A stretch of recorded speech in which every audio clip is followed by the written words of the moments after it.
I'm Stacy, 35, and I thought I'd seen it all with my family's favoritism until that night. At my parents' 36th anniversary dinner in a bustling Chicago restaurant, the clinking glasses and laughter faded when my dad stood up, his voice sharp. "We wish your sister was our only child," he said, his eyes locked on me. The room went silent. My sister smirked, her smug grin cutting deeper than the words. Everyone, cousins, aunts, uncles, stared. I felt the heat rise in my chest, but I didn't cry. I didn't yell. I just burned inside, knowing this was the final straw. For years I'd poured my heart and money into their failing business only to be their punching bag. That night, something snapped. I wasn't going to take it anymore. I walked out, my heels clicking on the hardwood floor, already planning my next move. 1 week later, their wish came true in a way they never expected, and their perfect little world started to unravel. "Imagine it was you, how would you respond? And tell me your country, so I can see just how far this story has reached." Growing up, I was always the afterthought. My parents, Philip and Carol, never let me forget it. When I was a kid, they'd beam at my sister Noreen, praising her straight A's, her debate team trophies, her perfect smile. Me, I was lucky if they noticed I was in the room. I still carry the sting of those years, like the time I won a math competition, and they forgot to show up, too busy cheering Noreen at her recital. Noreen soaked it up, always ready with a smug nod, like she deserved every ounce of their love. It wasn't just words. Their favoritism shaped everything. Family dinners revolved around Noreen's stories, her latest promotion, her big plans. If I spoke, Mom would cut me off, saying, "Let's hear from your sister." Dad would nod, eyes fixed on her. I learned to stay quiet, swallowing the hurt. But it wasn't just at home. They'd parade Noreen at family gatherings while I trailed behind, invisible. Once, at a cousin's wedding, they spent the whole night boasting about Noreen's new job at a retail chain, never mentioning I'd just landed a role as a financial manager. The real kicker: their business. My parents owned a small retail store in Chicago selling clothes and accessories. It was their pride and joy, but it was always on the brink: bad decisions, late bills, you name it. I bailed them out, not just once, but every month.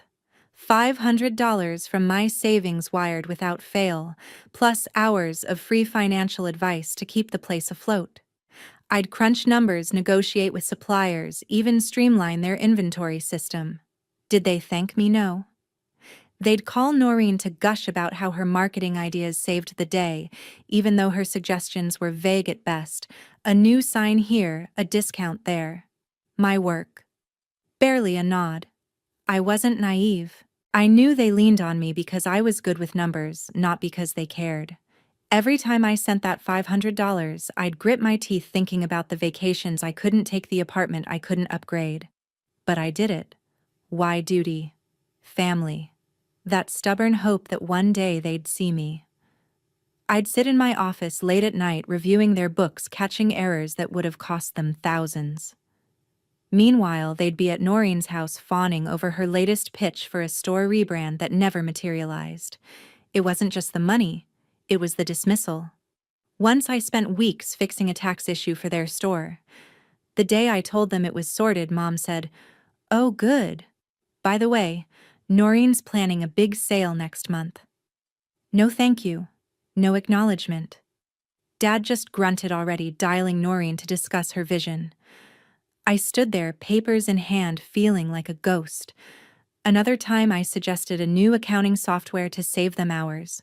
They ignored it until Noreen mentioned the same idea months later. Suddenly, it was brilliant. Noreen wasn't innocent in this. She'd lean into their praise, tossing me a pitying look like I was some charity case. Once, when I was 20, she joked at a family barbecue that I was lucky to be the backup kid. Mom laughed. Dad didn't correct her. That memory stuck, a knife twisting every time they put her on a pedestal. Yet I kept helping month after month, wiring money, tweaking budgets, because I thought that's what family did. Looking back, I see it clearly. They used me, not just my money, but my skills, my time. I was their safety net, the one they relied on but never respected. Every check I sent, every late-night call about their finances was me chasing their approval. But approval never came. They'd take my help, then turn around and sing Noreen's praises as if she was the one keeping their store alive. I'd lie awake staring at the ceiling, wondering why I kept trying. Duty guilt. Maybe a flicker of hope they'd change. That hope died the night of their anniversary. I'd spent years being their afterthought, but I wasn't going to stay that way. The restaurant buzzed with laughter until it didn't. I sat at the long table surrounded by cousins, aunts, and uncles, all dressed up for my parents' 36th anniversary. The clinking of wine glasses and chatter filled the air, but the spotlight was on Noreen. A cousin leaned forward, grinning. "Noreen, I heard you're killing it in retail. Regional manager already." She nodded, her smile polished, basking in the praise. Another relative chimed in. "Your store's displays are amazing. You've got a real gift." I shifted in my seat, picking at my pasta, used to this routine. Mom beamed, her voice loud. "She's always had a knack for business." Dad nodded, his chest puffed out like Noreen was their greatest achievement. I listened silent as the table showered her with compliments. Her latest promotion, her innovative marketing campaigns, her charm with customers, it went on and on. Nobody mentioned my work, not once. I'd been managing finances for years, saving companies from collapse, but here I was, invisible again. Still, I thought, maybe, just maybe, I could contribute something tonight. I cleared my throat, waiting for a pause. "I've been looking at the family store's numbers," I said, keeping my tone steady. "You're losing money on overstock. If you adjust the inventory system and cut some suppliers, you could save thousands a year." I leaned forward, ready to explain the plan. I'd spent weeks sketching out a streamlined approach to boost their profits. The table went quiet, but not the good kind. Noreen raised an eyebrow, her lips curling into a smirk. "Inventory. That's cute," she said, her voice dripping with condescension. "Stick to your spreadsheets. I've got actual ideas." A few cousins chuckled and my stomach twisted. Mom jumped in, her tone sharp. "Sweetie, let's not bore everyone with numbers. Noreen's already planning a big summer sale." Dad didn't even look at me, just sipped his wine and muttered, "Yeah, Noreen knows what she's doing." I felt the heat rise to my face, my hands gripping the napkin under the table. My idea, weeks of work dismissed in seconds like I was some intern pitching to the CEO. I tried again, forcing a smile. "It's not just numbers. I could renegotiate with vendors, get better terms. It'd make a real difference." Noreen laughed outright this time, a short cutting sound. "Vendors, please. I've got that covered. Maybe focus on your own job." Her words landed like a slap, and the table erupted in murmurs, some amused, some awkward. Mom waved a hand, dismissing me. "Let's talk about something fun. Noreen, tell them about your new ad campaign." Dad nodded, already turning to her as if I hadn't spoken. I sat back, my throat tight, the familiar sting of being overlooked settling in. Then it happened. Dad stood, raising his glass for a toast. His eyes swept the room, lingering on Noreen, then landing on me. His voice was clear, deliberate. "To 30 years of love, family, and our pride and joy. Honestly, we wish Noreen was our only child." The words hit like a punch, sucking the air out of the room. Forks stopped clinking. A cousin gasped. Noreen didn't flinch. She smirked, her eyes locked on mine, daring me to react. Mom didn't correct him. She just sipped her wine, her face calm like it was nothing. The silence stretched, every pair of eyes on me, waiting for tears or an outburst. I didn't give them that. My heart pounded, but I kept my face steady, my jaw set. Inside, I was unraveling the years of being pushed aside, crashing down. I'd spent my life trying to earn their respect, pouring my skills into their failing store, only to be erased in front of everyone. Noreen's smirk was the final straw, a silent taunt that I'd never be enough. I pushed my chair back, the scrape loud in the quiet room. "Enjoy your night," I said, my voice low but firm. I grabbed my purse and walked out, my heels clicking against the hardwood, every step fueling a fire in my chest. Outside, the cool Chicago air hit my face, but it didn't calm the rage building inside. I'd spent years swallowing their dismissals, their favoritism, their utter disregard. No more. As I stood on the sidewalk, the city lights blurring through my anger, I made a decision. I wasn't just going to walk away. I was going to end this cycle of being their afterthought once and for all. That night, I sat alone in my apartment. The sting of Dad's words. "We wish Noreen was our only child," burned in my chest sharper than ever. Noreen's smirk. Mom's silent agreement, the table's stunned faces, they replayed in my mind, each memory fueling a decision I'd been avoiding for years. I was done. Done being their afterthought, their bank account, their invisible fix-it person.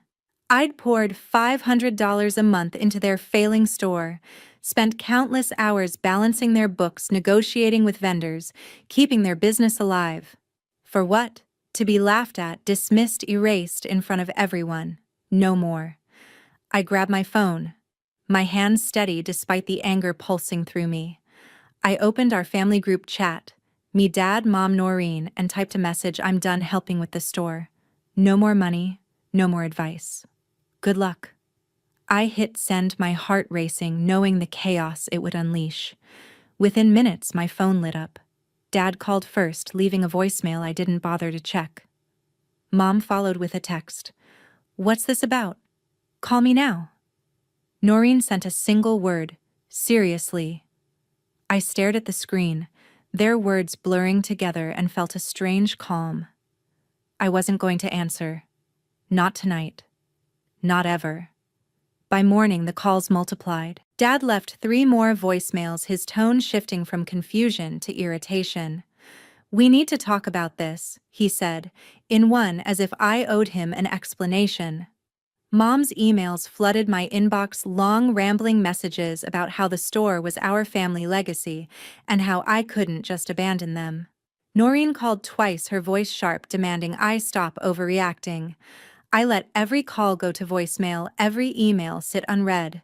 Their panic was palpable even through the screen, but I felt no guilt. They'd relied on my money and expertise for years, never once thanking me, always praising Noreen instead. Now they'd face the consequences. The store was a mess without me. I knew it would be. My $500 a month covered their late bills, kept suppliers from cutting them off. My advice hours spent analyzing their finances, streamlining their operations, had been the only thing keeping them afloat. Without it, they'd sink, and fast. I didn't feel sorry for them. I felt free. For the first time, I wasn't chasing their approval, wasn't begging for a scrap of respect. I was taking back my power, and it felt good. But Noreen wasn't done. 2 days later, I got a notification, a new post on her Facebook page, public for all our family and friends to see. "Some people think they're indispensable," she wrote, "but they're just jealous and petty, stirring drama to feel important." She didn't name me, but the message was clear. Comments poured in, cousins and mutual friends speculating, some even tagging me. Then came the private messages, acquaintances asking if I was okay, others hinting I'd been difficult at work. Noreen didn't stop there. She posted again, this time about my failed relationships, claiming I was too focused on my career to keep a boyfriend. Lies, all of it, but the damage was done. My phone buzzed with notifications, each one a jab at my reputation, my job, my life. I scrolled through her posts, my jaw tight. Noreen had always been smug, but this was a new low. She was trying to paint me as the villain, the unstable one, to deflect from their crumbling store. I could have fired back, could have aired their dirty laundry, how they'd begged for my help, how Noreen's brilliant ideas never worked. But I didn't. Responding would mean playing her game, and I was done with that. I blocked her on Facebook, muted her number, and ignored the growing pile of emails from Mom and Dad. Their desperation was their problem now, not mine. The pressure didn't let up. Dad called from a different number, leaving a message that started soft but turned sharp. "You're hurting the family," he said, as if I was the one who'd humiliated them. Mom's next email was a guilt trip claiming I was tearing us apart over a misunderstanding. Noreen sent a text all caps, "You can't just walk away like this." I deleted it without replying. Their words didn't sway me. They only confirmed what I already knew. They didn't care about me, they cared about what I could do for them. The store, their image, their comfort. That's what mattered. I was just a means to an end. Each ignored call, each unread message felt like a small victory. I wasn't going to let them pull me back into their cycle of dismissal and dependence. Noreen's posts kept coming, vague jabs about ungrateful people or family betrayals. They stung, but not enough to break me. My colleague started asking questions, nudged by her lies, but I brushed them off, focusing on my work. I was good at my job, better than Noreen ever was at hers, and I wasn't going to let her smear drag me down. Sitting at my desk, I thought about the store, how it would crumble without my help, how they'd scramble to fix what I'd held together for years. I didn't feel pity. I felt resolve. They'd pushed me too far, and now they'd learn what it meant to lose me. I wasn't just walking away. I was setting the stage for their fall, and I wasn't done yet. A week later, I boarded a flight to Florida. The decision to visit my grandfather Henry wasn't impulsive, it was calculated. I'd spent days ignoring Dad's voicemails, Mom's guilt-tripping emails, and Noreen's vicious Facebook posts, each one trying to pull me back into their web. But I wasn't going back. Not to their store, their drama, or their lies. I needed someone who'd listen, someone with the power to change things. Grandpa was that person. He'd always been fair, a quiet man who saw through facades, and I knew he'd hear me out. The flight from Chicago to Tampa was just over 2 hours, enough time to rehearse what I'd say.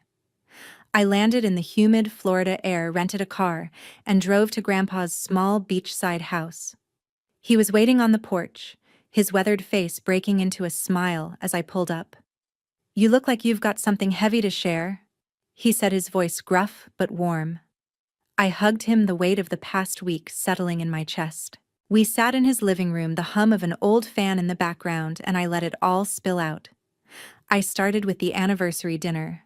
I told him how Dad stood up, glass in hand, and declared they wished Noreen was their only child, how her smirk cut deeper than his words. I explained the years of being sidelined, my ideas, ignored my contributions, dismissed all while they praised Noreen's half-baked plans. I laid out the money, $500 a month I'd sent for years straight from my savings to keep their store afloat. I described the late nights spent fixing their tax issues, negotiating with suppliers, streamlining their operations, only to be met with silence or scorn. Then I got to Noreen's posts, the lies about my work, my relationships spreading like wildfire among family and friends. Grandpa listened, his face hardening with every word.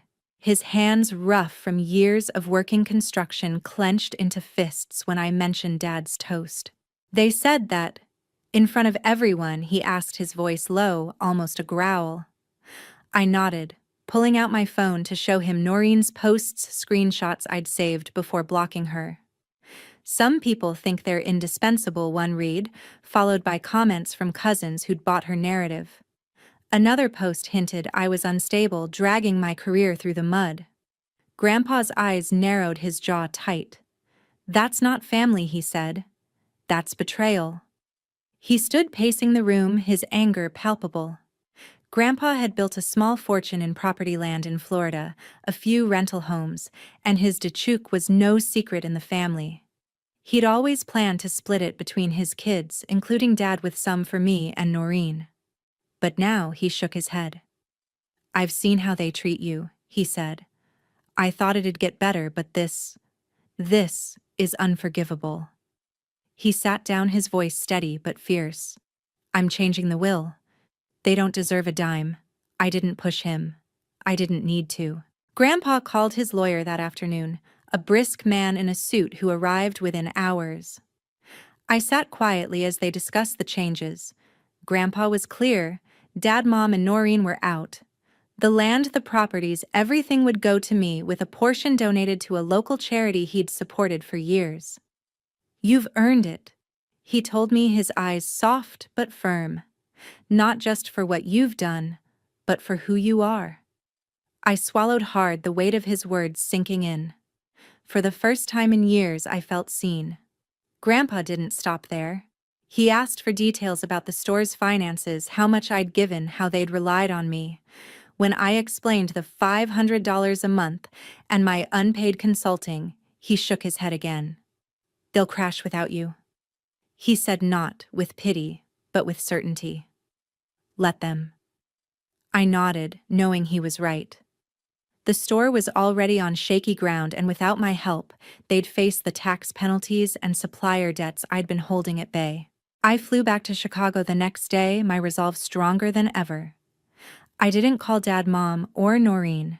I didn't check their emails or texts. The store wasn't my problem anymore. Let them deal with the audits, the overdue bills, the mess they'd ignored for years.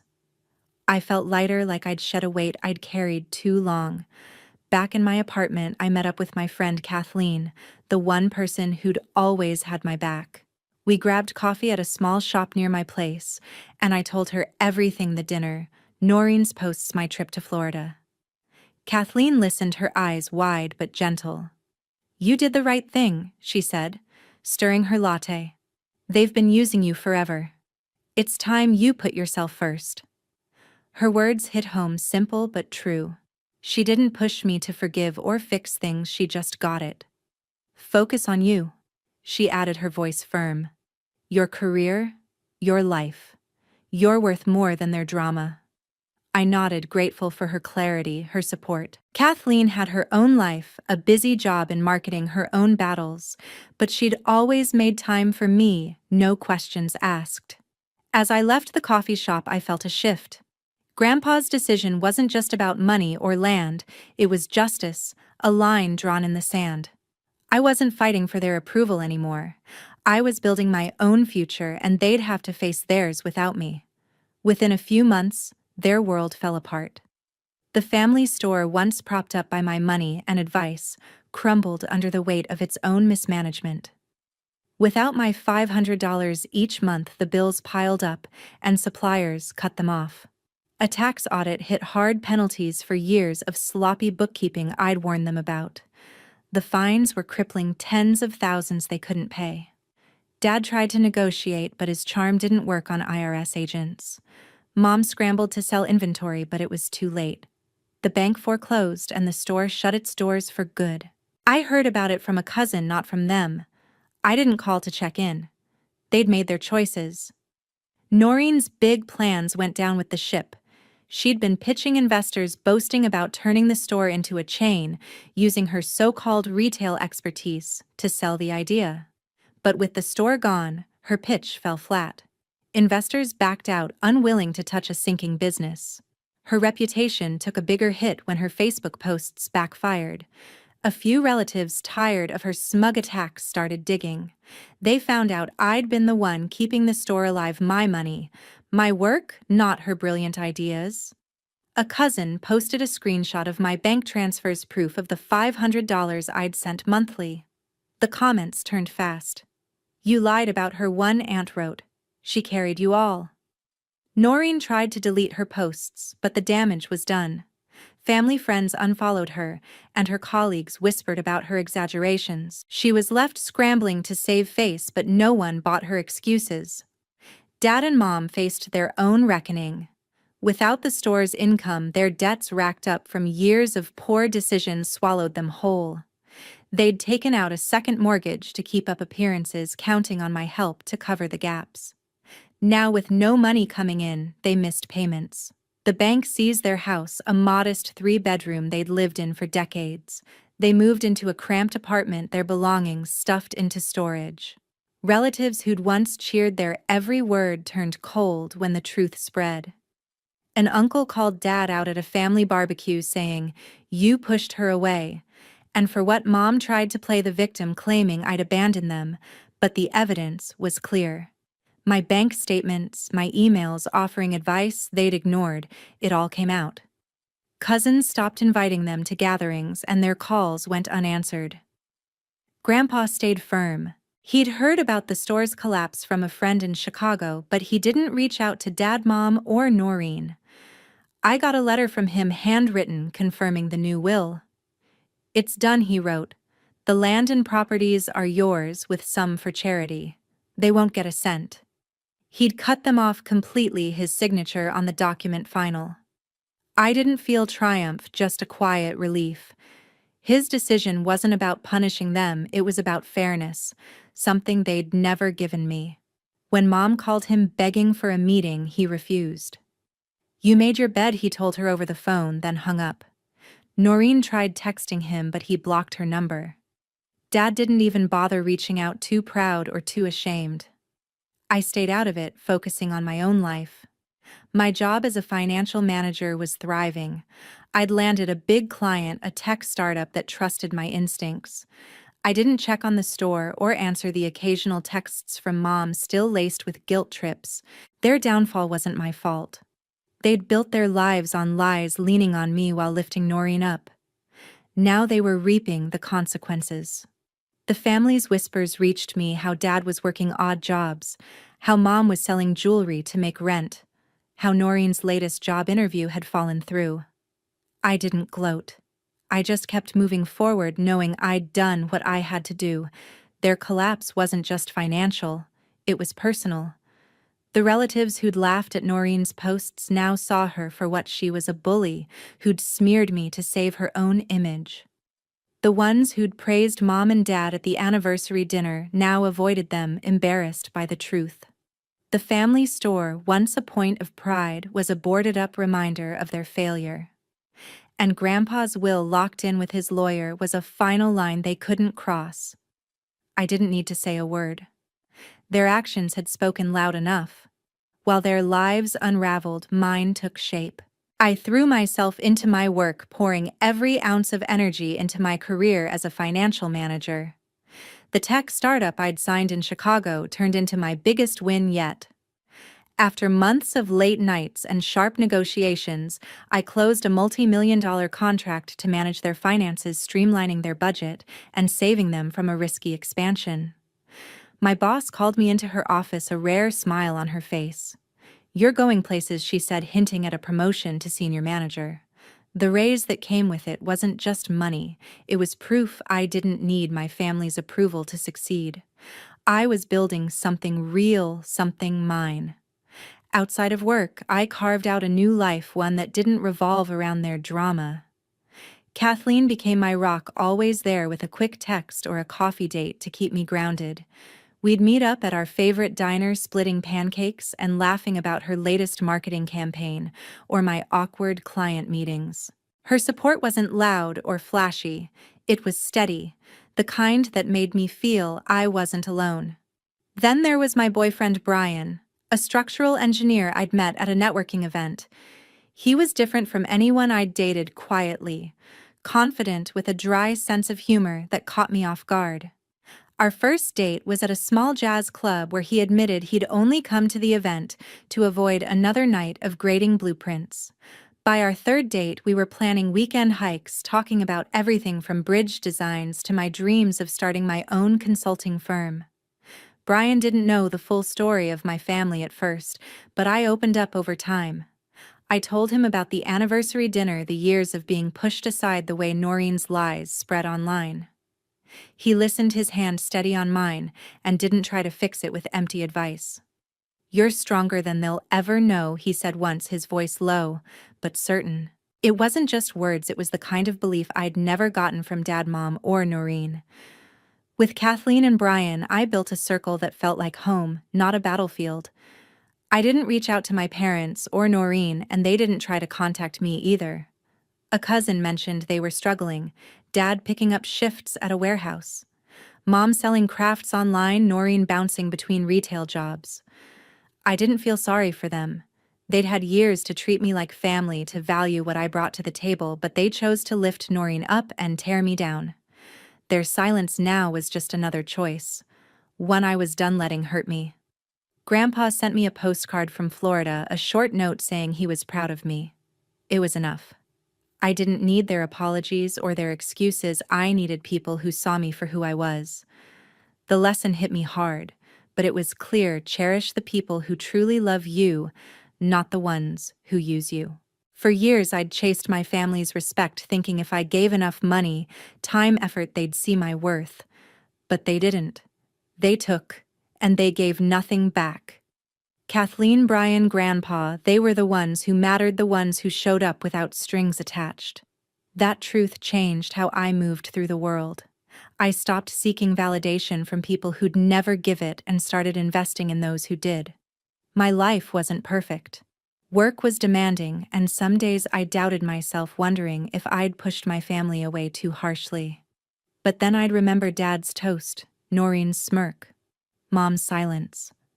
I'd remember the years of being invisible, the lies they spread to protect their own image.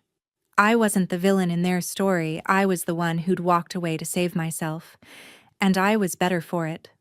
My apartment, once a place of late-night stress, became a haven filled with Brian's laughter and Kathleen's bad puns. My career, once a way to prove myself, became a source of pride, a testament to what I could do when I stopped carrying their weight.